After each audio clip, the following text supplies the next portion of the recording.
Thanks so much. Good afternoon, everyone. I am so sorry to disturb the conversations. If our own table was anything to go by, it was absolutely, and a huge thank you to everybody at table number 8, that we absolutely had really, really stimulating conversations. And I hope it was good for you too, but I loved that idea of the conversation, the way that this particular scenario enabled that. So I hope it was as fruitful for you as it was for us, and a huge thank you. So we're moving on to the next stage, and I hope actually those conversations, I'm sure, will carry on over coffee and so on. So we're coming to the next stage of the conference, and this is our second keynote address. So our second keynote address will be given by Professor Ian Menter, Emeritus Professor of Teacher Education, University of Oxford. And Ian's address is entitled Resources of Hope for Teacher Education in the 21st Century. Needless to say, Professor Menter's work is very well known among the teacher education community and far beyond. In particular, his research on teacher education, teachers' work and policy creation and enactment, which address issues of inequality and challenges our concept of what constitutes knowledge and identity, and also examines the linkage between policy and practice, both within the UK context and internationally. Ian's association with the education research community spans both a wide geographical space and a wide time span. He was president of the Scottish Education Research Association from 2005 until 2007, chaired the Research and Development Committee of the University's Council for the Education of Teachers from 2008 until 2011, and was president of BERA from 2013 to 2015. Ian is a founding editor of the Review of Education, a journal of the British Education Research Association, launched in 2013. He's a fellow of the Academy of Social Sciences and a fellow of the Royal Society of Arts, and is a visiting professor at Bath Spa University and Ulster University, and an honorary professor at the University of Exeter. And since 2018, and we've had conversations about that, Ian, a senior research associate at Kazan Federal University in Russia. Ian's extensive engagement with educators and with research and his extensive publishing outputs don't end there. He's a series editor, so there, as we say, there is more, Ian. He is a series editor for Critical Guides for Teacher Educators, published by Critical Publishing. He's a founder member of 2 UK-wide research groups, Teacher Education Group and the Curriculum Assessment and Pedagogy Reform across the UK, as well as the OUDE-led research group on poverty and teacher education. He was also a member of the steering group for the BERA RSA inquiry into research and teacher education. And in telling you this, I've only just barely touched the surface, detailing Ian's achievements and exploits, and I'm sure his many publications populate many of our module lists in our own institutions. We're absolutely delighted to welcome Ian here today, and we're looking forward to his insights into where we can look, Ian, to the future to find hope, to enable us as teacher educators to move forward in the 21st century. So I give you Professor Ian Menter. Thank you very much, Maria. Can everybody hear me? Can everybody see the smallest writing on that slide? Because if you can't, you should move forward. There's probably even smaller writing on some of the later slides. It's great to be here, and thanks for that introduction, Maria. It was very kind of you. I'm going to, in contrast to Teresa, and this is a bit of experimentation really, she says she had over-prepared and had too many slides. I'm going to see if I've under-prepared and have too few slides, but I'm also going to read from a script most of the time, which is a different approach to what Teresa took. We'll see which works best, but I'm also reading the text, Teresa, so I'm going to be telling a story from the words on the page in front of me. First thing I want to do is to offer my congratulations to everyone involved in SCOTEMS on your achievements over the past 20 years. It's a remarkable achievement to have maintained this cross-border initiative over this period of time, especially when we consider how much change there has been in teacher education in both parts of Ireland. Hopes, dreams, and possibilities for teacher education. I feel very honoured to have been invited to this historic conference to give this presentation. I was last here in 2014 when the theme of the conference as a whole was always learning, always teaching, making the journey. And my talk was entitled Research and Teacher Education in the UK, Where Next? Well, today I'm going to be a bit bolder and go beyond the UK and talk about teacher education and research in a number of different constituencies and different places. On this occasion, I travelled with my wife Maggie Walker, a former teacher and head teacher herself. So we've had a really enjoyable week in Ireland. We spent several nights in Sligo before travelling over to Enniskillen yesterday. And it's been a great trip for both of us. I have indeed myself been very fortunate to have visited this island many times during my career in teacher education. Examples of that include being on a steering group for a project on values in initial teacher education led by Alan Smith at the University of Ulster. I subsequently became a visiting professor there at Ulster and have worked closely over the years with Linda Clark, who sadly wasn't able to join us today. I've examined doctorates and also had associations over the years with Queen's and with Stranmillis.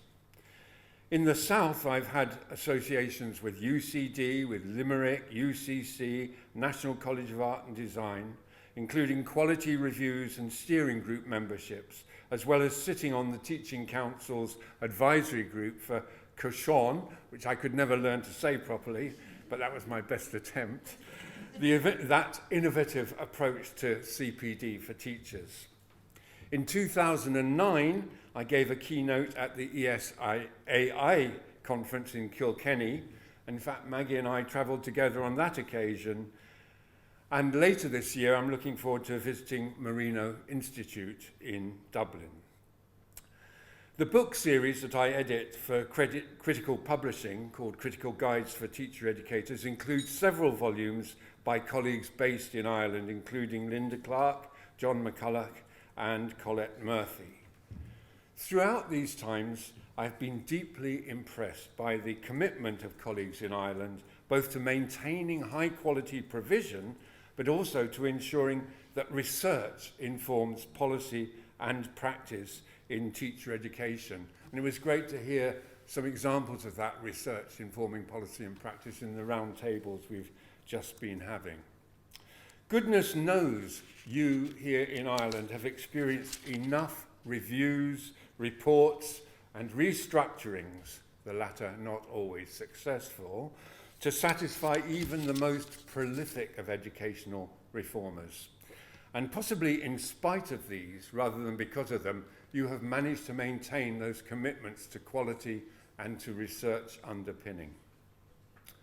Part of what I want to do today is to reflect on what has changed in teacher education, both here on the island of Ireland, as well as in other parts of the world. In so doing, I take as my inspiration the phrase used by Raymond Williams in his book called Towards 2000, published in 1983, Resources for a Journey of Hope. That phrase was taken up in slightly abbreviated form as the title of a posthumously published collection of Williams's essays, edited by Robin Gable in 1989.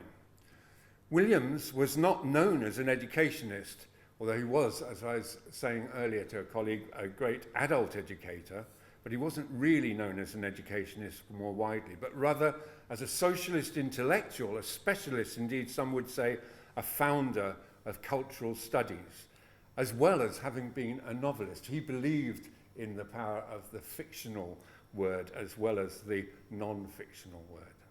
More of that later. The other inspiration for me today is Paulo Freire, born in the same year as Williams, 1921, 102 years ago, but on a different continent and very much known as an educator, whose work on adult literacy led to him being exiled from Brazil. One of his books was Pedagogy of Hope, a theme I hope underpins much of what I will say this afternoon.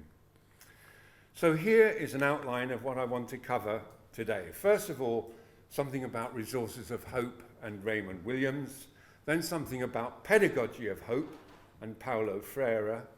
Then I want to draw your attention to what I see as my increasingly anthropological perspective on teacher education around the world.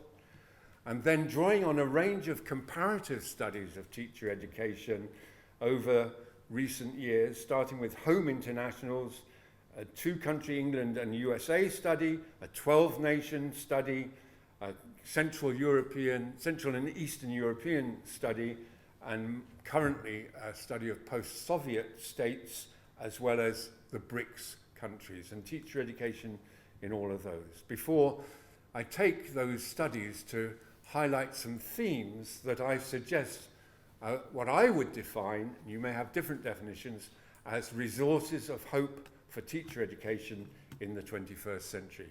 What are they? Where are they? And who are they? So, both Freire and Williams first became known to me in the early 1970s when I was undertaking a B.Ed course in Bristol in preparation for becoming a primary school teacher. In those heady days, undergraduate teacher education programs in England included considerable study of history, psychology, sociology, and history. Oh, I put history twice. What's the other one? Philosophy, yeah. Williams's early classic Culture and Society, 1789 to 1950, published in 1958, was a core text on a course on my B.Ed called Great Ideas of the 20th Century. No such courses exist on B.Ed courses these days, I am sorry to say. Freire, I had to discover for myself, and his early works, Cultural Action for Freedom and Pedagogy of the Oppressed, were among the education specials published by Penguin in the early 1970s. I did spend a lot of time reading when I was an undergraduate student. So what is it that a reading of Williams and Freire can tell us about education, and more specifically, teacher education in the 21st century? Although they were both fundamentally optimists, they also shared deep concerns about the emerging neoliberal policies coming to dominate global politics towards the end of the 20th century. The perils of populism and performativity, as mentioned by Teresa, were predicted by both Williams and Freire, as we shall see. But they also shared, in their different ways, a commitment to public provision of high-quality education as a necessary underpinning of democracy and freedom. In short, they shared a deep humanism.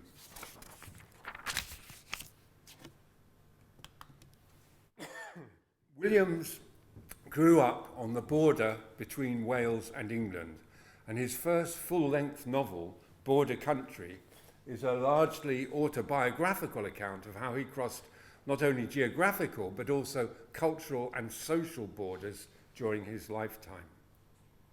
In my own recently published book, on the right there, Raymond Williams and Education, I explore how his own biography, including grammar school in Abergavenny and studying at the University of Cambridge, shaped his insights and helped to inform his theoretical understanding. Perhaps I can best summarize his understanding of education by quoting from another early book called Communications. There's an outline of my book on Raymond Williams in Education. The chapter headings are there. But this is the quotation from Communications. This is how Williams understood education. I wish first we should recognize that education is ordinary, that it is, before everything else, the process of giving to the ordinary members of society its full common meanings, and the skills that will enable them to amend these meanings, there's the agentic bit, in the light of their personal and common experience. Now, that book, Communications, was developed from his input to a conference organised by the National Union of Teachers in the early 1960s. The commitment to permanent education was part of his vision of the long revolution. His belief, indeed hope, that in the 1960s Britain was becoming a more democratic, more inclusive, less class-differentiated society.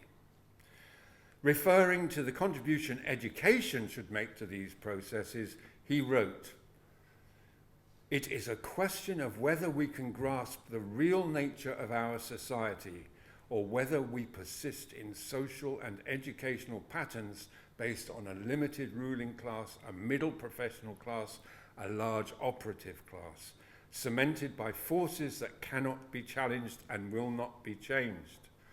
The privileges and barriers of an inherited kind will, in any case, go down," he said. "It is only a question of whether we replace them by the free play of the market or by a public education designed to express and create the values of an educated democracy and a common culture." Well, you can make your own judgments about which way it has gone since the 1960s. And then, writing about his resources for a journey of hope in the 1980s, in the early days of what became known as Thatcherism, the British version of neoliberalism, we have this. "The objective changes which are now so rapidly developing are not only confusing and bewildering, they are also profoundly unsettling. The ways now being offered to live with these unprecedented changes and these increasingly harsh dislocations are having many short-term successes and effects, but they are also in the long term forms of further danger and dislocation."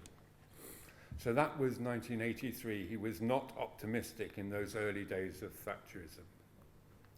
But before turning to Freire and his views, I should encourage you to read The Long Revolution itself. I think we're all going to go away from here and make sure we read more, but I would encourage you to read The Long Revolution, most especially the chapter headed Education in Britain, which is actually mostly concerned with education in England. It's a deeply insightful account of the historical development of an education system emerging out of the Industrial Revolution, a system incorporating many of the social inequalities that were fundamental to English or British society. Turning now to Freire, his ideas on education bear a remarkable similarity to Williams's. His first published book, in England anyway, or in Britain, was Cultural Action for Freedom, expressed how education itself, if properly provided, is a revolutionary and liberating process.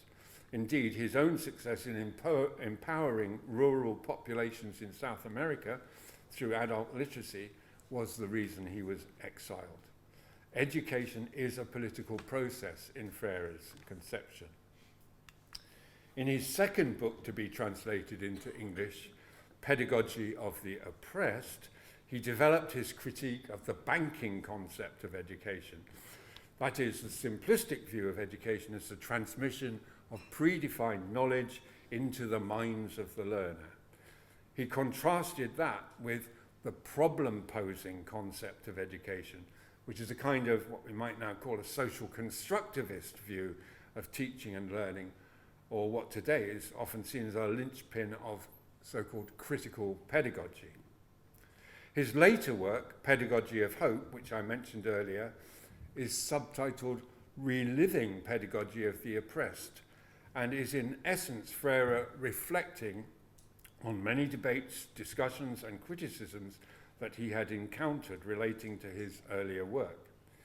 He strenuously refutes attempts to separate education and politics and suggests that hope is indeed an essential element of pedagogy.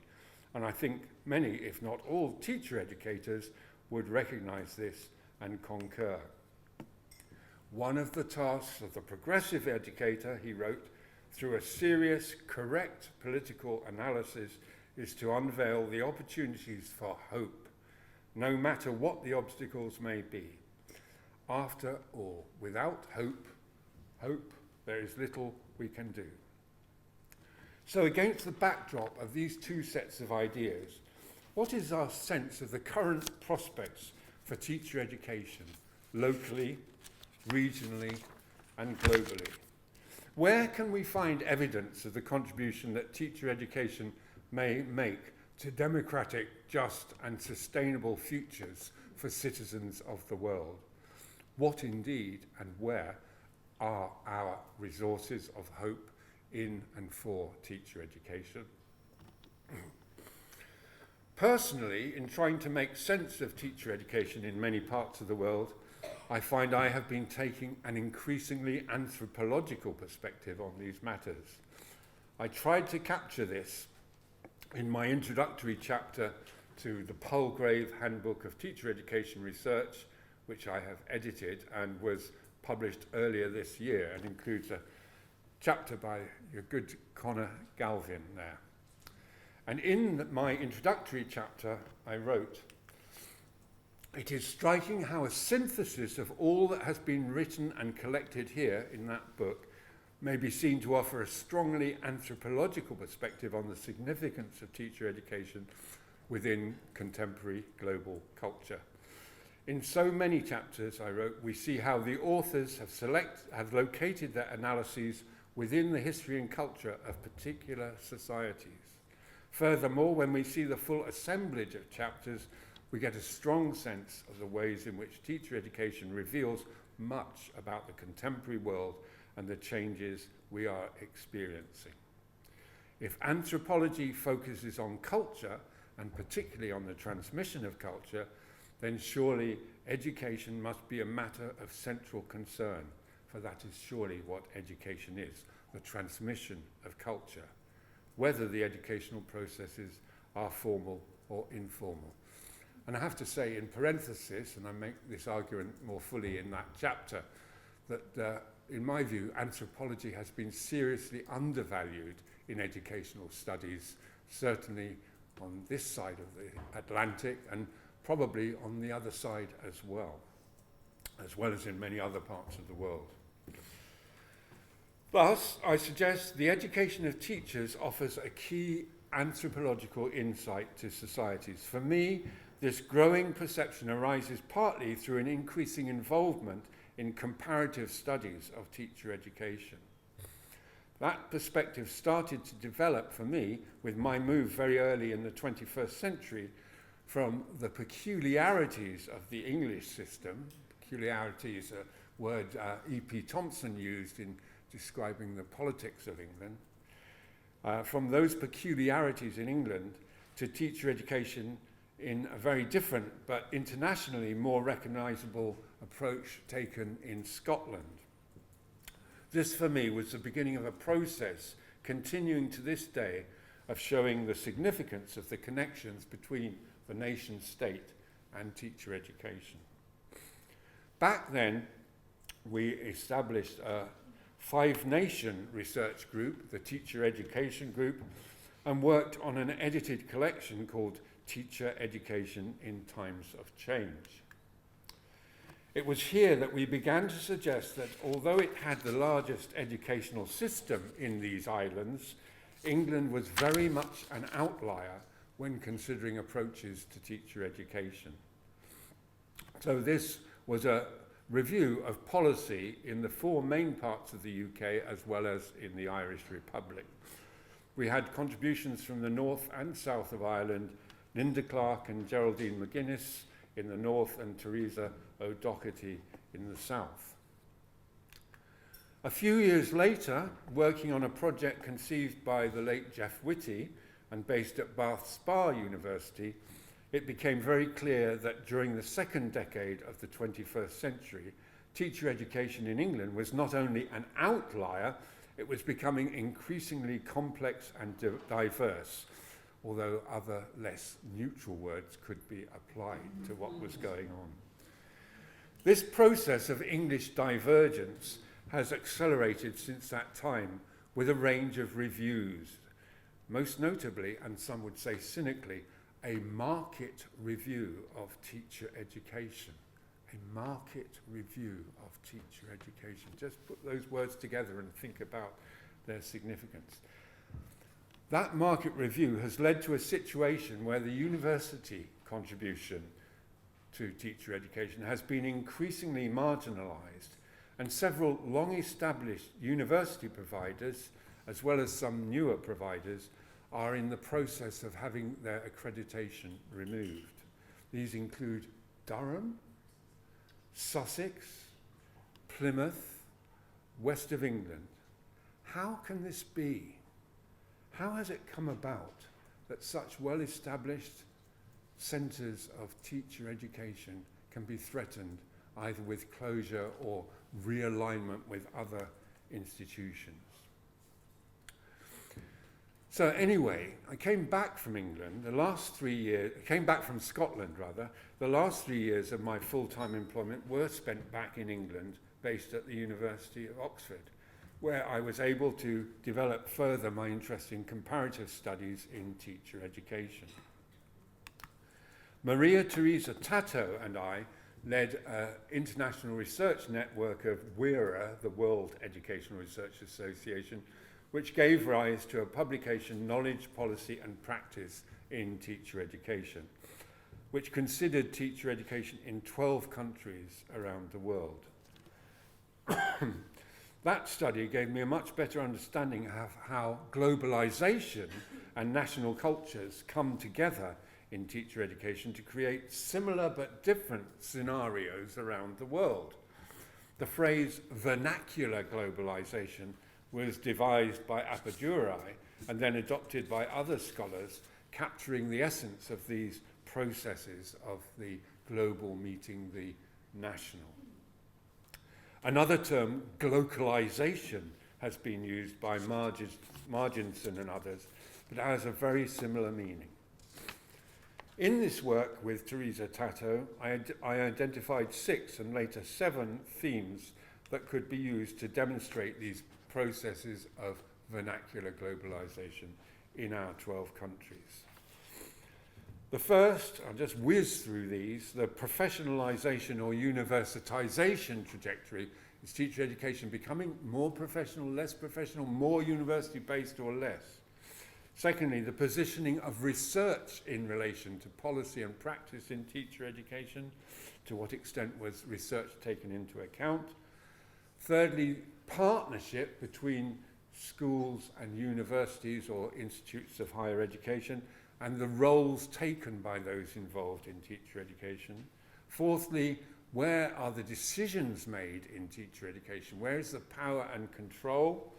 Fifthly, the impact of performativity and accountability and the rise of standards. The word standards has a particular connotation in teacher education. It's a word Teresa also used in her talk in a slightly different context. Sixth, the significance of technology and new forms of communication, the impact of digitization, which of course has accelerated greatly since that time through the impact of the COVID pandemic. That study was really looking at pre-service teacher education, so the 7th theme, which is about the continuum of professional learning, which the Permanent Secretary referred to earlier today, we added on later to recognize how important the links between pre-service and subsequent professional learning are. Okay, so another study with Teresa Tato and some other colleagues at Oxford looked at policy and practice in England and the USA, taking an explicitly socio-cultural and ecological approach, considering what was affecting the processes of teacher education at 3 levels. The macro level, meaning more or less national level, the meso, meaning more or less institutional level, and the micro, i.e. the personal level, the level of people involved in these processes. A key idea to emerge from this study was that of alignment, where we identified how differences in values and beliefs between governments, institutions, and individuals could significantly affect the processes and experiences encountered within teacher education. Going on to the next study, under the auspices of ATI, the Association of Teacher Education in Europe, led by Joanna's Polish colleague Marta Kowalczuk-Waleciek. I'm sure Joanna could help me with that pronunciation. 4 of us co-edited a study of teacher education in Central and Eastern Europe, taking the 21 countries shown in that map, all of which, during a major part of the 20th century, had been under the influence of some version of communism. And there's the book to emerge out of that. And in fact, if you're interested, we're having a virtual online book launch this coming Monday afternoon. And if you want the Zoom link for that, I can give it to you later. The themes to emerge from this study of 21 countries in Central and Eastern Europe are 8 in number. Again, I'll more or less whiz through these, but firstly, and perhaps not surprisingly, 1, there is great richness and diversity in the 21 accounts. There are a lot of common features, but also a range of fascinating differences. Secondly, we see more evidence of the processes of vernacular globalization. Globalization forces are clear, but yet the individual histories of each nation have their effect. Thirdly, there's sometimes a disjunction between reforms in school education, teacher education, and higher education more generally. Some reforms focus on structures and organizations, others on curricula and learning. Fourthly, the influence of European integration processes, notably the Bologna process, is very apparent in a number of the cases considered, and teacher education is moving across those 21 nations towards master's level provision. Fifth, the impact of the communist legacy, if you can use that term, and the contrary struggle for independence can create further challenges. There are complex political geography across those 21 countries, and that's had an important influence on more recent developments. And there can, as we have all too painfully seen, be continuing tensions and conflicts in societies going through rapid social transformations. Sixth, there are links between educational development, especially teacher education, economic development, and cultural development. Seventh, the importance of cultural and ethnic diversity within many of the countries is apparent, and perhaps especially significant are questions around language. And finally, there is great significance in the standing and status of teachers and teaching as a profession in these 21 settings. Again, I'm reminded of what the Permanent Secretary said this morning, or earlier this afternoon, and the relationship of those, the standing and status, with the supply of teachers, because supply of teachers is becoming an issue in many of those 21 current countries. So that was Central and Eastern Europe, and following on from that work, and this is not yet published, the deadline's approaching imminently for submission, I'm working on a study of teacher education in the 15 nations that are now at least formally independent, but were previously part of the USSR, the Soviet Union. So teacher education in the post-Soviet space. Here again, we see not only the legacy of communism, but the lingering impact of centralized and often repressive control of an imperialist nature. And I think it's 9 themes here to emerge from that 15-nation study.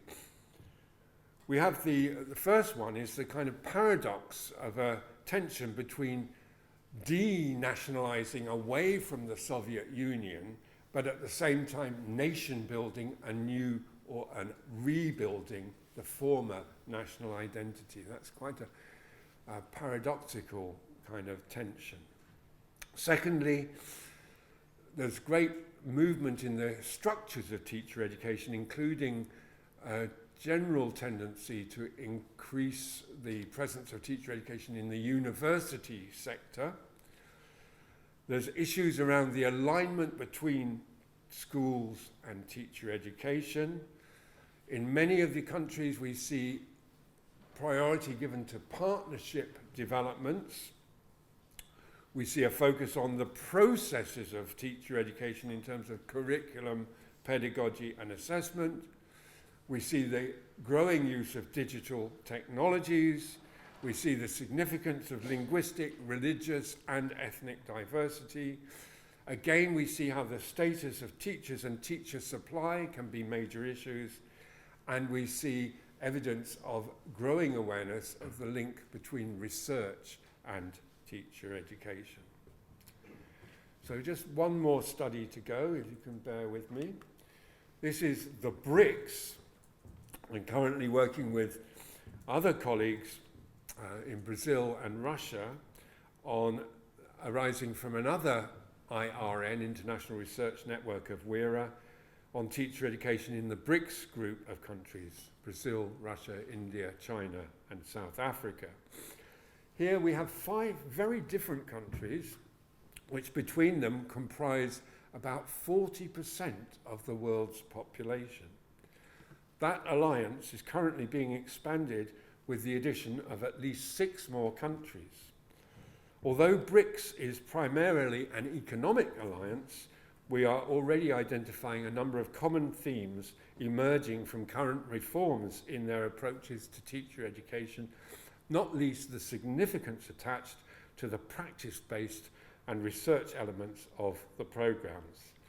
And the themes that we highlight from this particular study is the relationship between theory and practice, which is such an old, long-standing issue in teacher education, but it is re-emerging very clearly in these BRICS countries. The issue again of standards, how you define what you want from teachers. The continuum of professional learning. You see there's a certain familiarity developing in these themes in the various studies. The influence of global organizations. I mean, BRICS set itself up as a kind of counter to things like the IMF and the World Bank, but they're still influenced by bodies like the OECD, for example. Teacher status and pay, again, is a very significant issue in many of the BRICS countries. The management of change, who and how that process is managed. The impact, and this is a more recent study, so you'd expect to see this, the impact of the global pandemic on education systems, including teacher education, the use of ICT in teacher education, and finally the links between research, policy, and practice. So, whistle-stop tour of all these comparative studies that have occupied, not to say preoccupied me for a number of years. Where does that take us in terms of resources of hope for a positive future in teacher education? I'm asking myself 3 questions. What might the resources of hope be? And I have 5 particular suggestions. Where might we see them?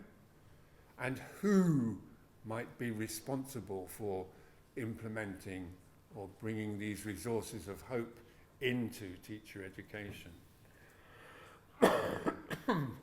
So to start with the what, I have 5 suggestions. The first is we do have to keep working on that tortuous relationship between theory and practice in teacher education. To my mind, one of the most effective ways of bridging that tension is in the idea of practical theorizing, notably developed by the late Donald MacIntyre, first at Oxford and then at Cambridge, and being further developed by my colleagues at Oxford.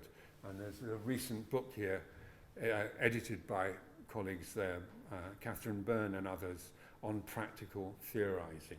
It tends to take a secondary education look at what's meant by practical theorising, but the implications for primary teacher education, I think, are also embedded in there. Second resource for hope is in the idea of partnerships. I don't think we can move teacher education forward unless we're very serious about working between higher education and schools and colleges in developing partnerships. And again, a colleague at Oxford, Trevor Mutton, wrote a very good chapter in the Teacher Education Group book, which I referred to earlier, on partnership, and he led a team writing a book in my Critical Guides for Teacher Education series, as shown there, just called Teacher Education Partnerships. Third resource for hope, and it's a kind of, he would say this, wouldn't he, is the distinctive contribution of universities. I really feel a strong commitment to the universities across the world, their obligation to take some responsibility for teacher education. And there's a book there written by a former OU Professor Bob Moon. I myself wrote a paper for the Scottish Council of Deans of Education in Scotland, which you can download from their website. And I also wrote a journal article with John Loughran that talks about the distinctive contribution that universities make to teacher education. Fourth resource for hope is that we need research which leads to evidence-based policy rather than policy-based evidence. And I would suggest that my Palgrave Handbook includes 64 examples of cutting-edge research that can make a contribution. In fact, the research contribution in teacher education has developed enormously over recent years, from being very poor way back in the 20th century to there being now a groundswell of good, high-quality research. And in the book with Teresa Tata, we show how those relationships between research, policy, and practice vary between different countries. And finally, my fifth resource for hope is international collaboration and cooperation rather than nationalism and xenophobia. And I urge us to accept the importance of comparative studies in teacher education and on teacher education with a high degree of context sensitivity. And again, there's a reference there to a paper or chapter that Teresa Tato and I published quite recently. So that's the 5 resources that I would prioritize. You may well have your own different list, fine. Where might we find those resources of hope? It's perhaps easiest to say where they do not appear to be at present. You'd not be surprised that I would suggest that in England there are currently fewer resources of hope than in many other parts of the world. The USA is in many ways in a similar situation to England. In Europe, Finland is still cited as offering one of the most effective approaches, and we should also acknowledge developments in other Nordic countries. It must be said that the efforts to democratize and improve the quality of teacher education in countries going through major political changes appear to be more hopeful.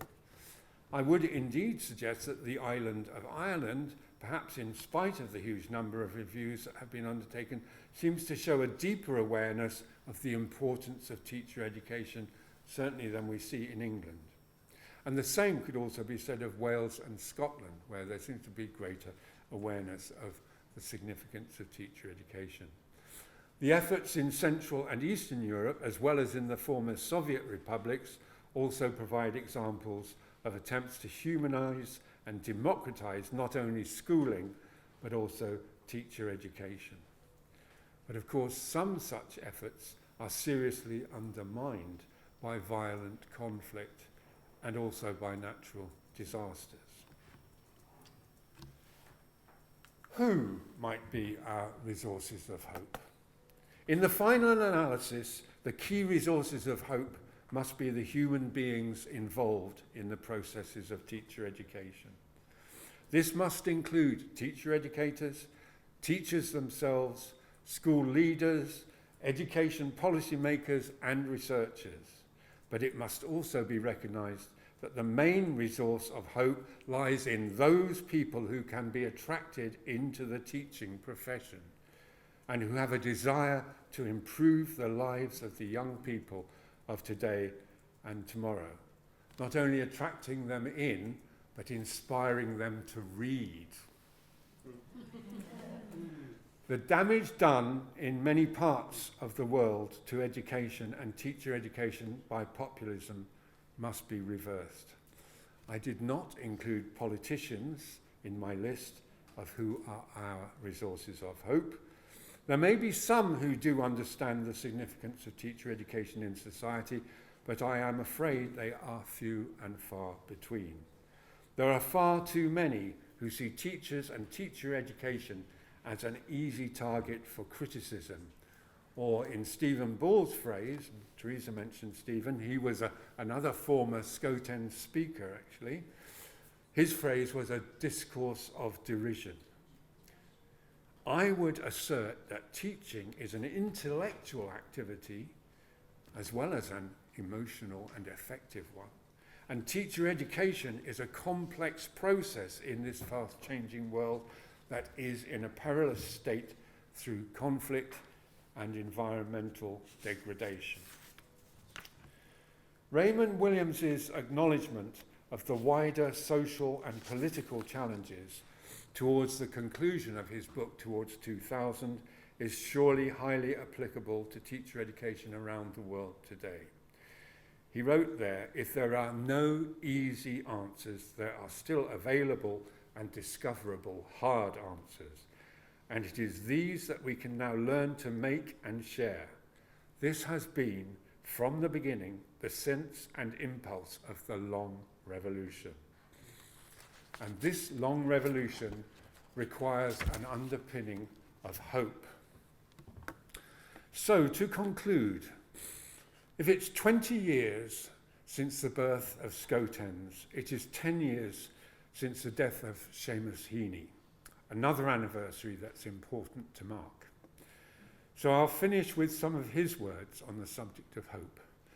The first extract has been used by presidential visitors from the other side of the Atlantic and is likely to be familiar to you.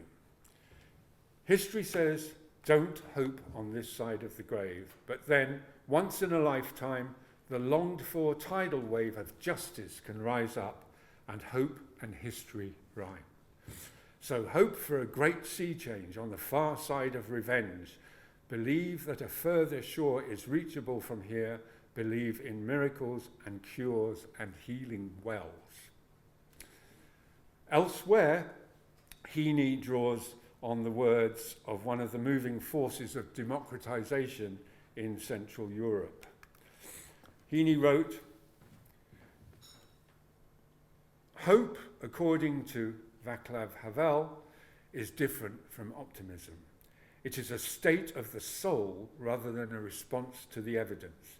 It is not the expectation that things will turn out successfully, but the conviction that something is worth working for, however it turns out. Its deepest roots are in the transcendental, beyond the horizon." And that was the message of the book that Teresa read us this morning, earlier this afternoon. So I say, over the next 20 years, let us endeavour to look beyond the horizon. These are indeed powerful messages from Seamus Heaney, which can be applied to teacher education as well as to a wider politics. Thank you for listening.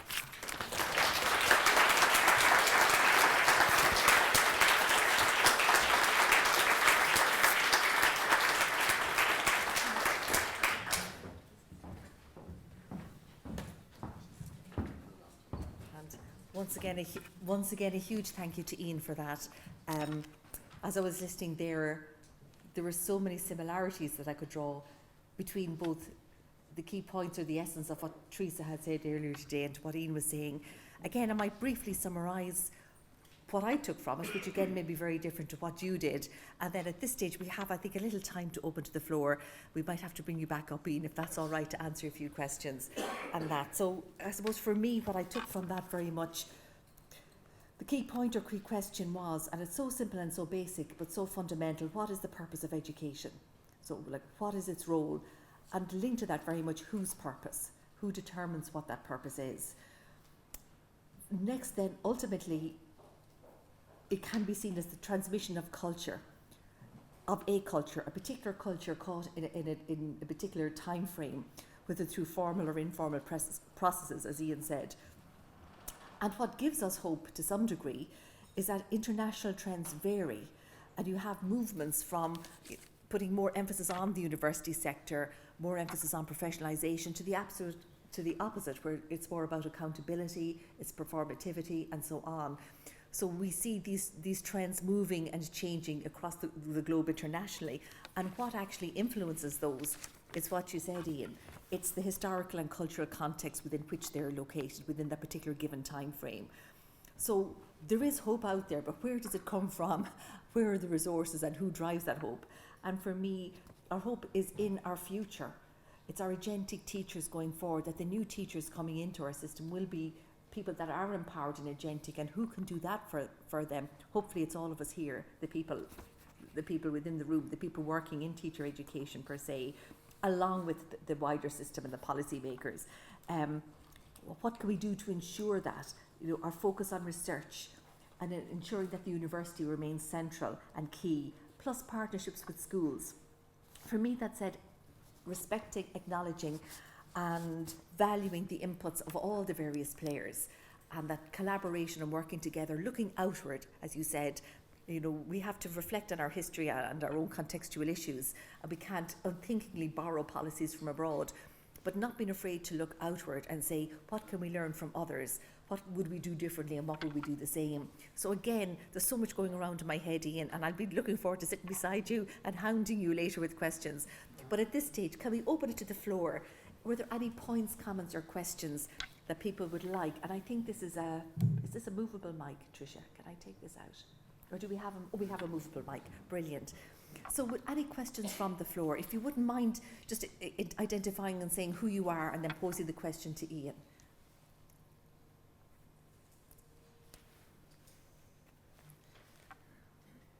Any particulars? Yes, we have one here from the central.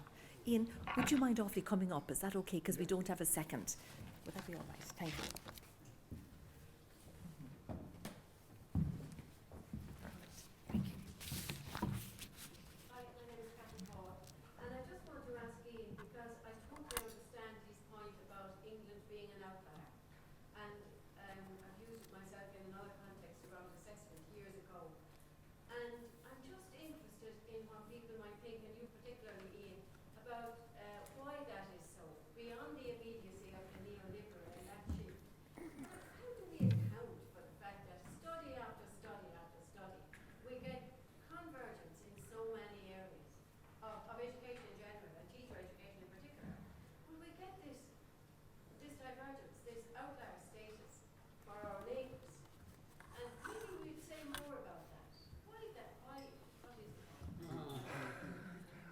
I think if I knew the answer to that, I probably wouldn't be here. I'd be somewhere else celebrating the emergence of democratic approaches to teacher education in England. I mean, the lack of, the failure to resist the, dare I say the word, destruction of high quality teacher education in England has been a failure of all of us in teacher education in England. So we must take some responsibility. The forces to undermine and marginalise the intellectual end of teacher education in England have been very powerful. They started way back before even Margaret Thatcher was in power. They started with things like the Black Papers in the 1970s in England. The idea that education was a hotbed of left-wing subversion and radicalism was promoted in many think tank pamphlets that emerged during the, even in the 60s, but then in the 70s. And the way in which the press in England, particularly the tabloid press, picked up elements of that and accused teachers through this discourse of derision that Stephen Paul identified, was applied even more stridently to teacher education and to teacher educators. And I still have on my bookshelves at home, we were talking about what you do with your bookshelves when you retire. Well, I can't throw away these horrendous pamphlets that undermine everything that we as a community stood for in progressive teacher education. We weren't left-wing or subversive. We were about quality of provision for teachers and therefore for children in learning about the world they're living in. But somehow the public imagination was captured by these right-wing ideologues and led to their policies not being resisted. And through the 80s, 90s, through Conservative governments and Labour governments, we've seen a continual stream of the kind of marginalisation of the university contribution and the undermining of high-quality teacher education, so that it's seen now as a marketplace where potential teachers go into the market and choose which is the best value for money, which is going to suit them best as a training route, which is the quickest route, not the longest and most in-depth, and find themselves emerging the other side of what in some cases becomes a bit like a sausage factory. So I don't know, Kathy, where we went wrong. I wish I did. And I'm just thankful that we have examples from elsewhere in the world, including in these islands, where we can see high quality provision being maintained and supported by politicians and policymakers, at least to a much greater extent than in England. So it's not a proper answer, I'm sorry, but it's the beginning of a very long story. The long revolution. The long revolution, yeah, but it's going the wrong way at the moment. We'd have time for one more question if we have another question from the floor, if anybody else, or a comment, indeed, if anybody else wanted to I'm going to fill the space if nobody else does. Well, because Maria said, she was reminded of the question, what are the purposes of education? Well, if you read that chapter by Raymond Williams in The Long Revolution, there is this brilliant idea which has been so powerful for me over the years, of these three competing forces, interest groups, not a phrase he actually uses, but forces, social forces, that have shaped education policy. Actually, although he's talking about England, these can be detected in any society you go and look at. There's the cultural forces of the old humanists who are about reproducing the culture, and especially what is best in the culture. There are the public educators who are convinced that the purpose of education is to bring about democratic citizenship. They focus on literacy, numeracy, empowering people to become agentic in society. And then there's what he calls the industrial trainers, whose belief is the purposes of education are about fulfilling the needs of the economy within a society. So it depends on what kind of economy you have, what that means. But we can see all three forces playing out the struggle to shape education policy in any country. And for me, that's just a very powerful and helpful idea. It helps us to assess what is going on in education systems in any nation. But I thought I'd just get that in. And thank you so much for that, Ian. I think that was super. Again, so just to reiterate, excuse me, our sincere thanks to Ian for that. Again, very thought-provoking, and I can see over coffee and over dinner tonight that there'll be long and lengthy discussion. So we might show our appreciation to Ian for that one. That's a huge thank you.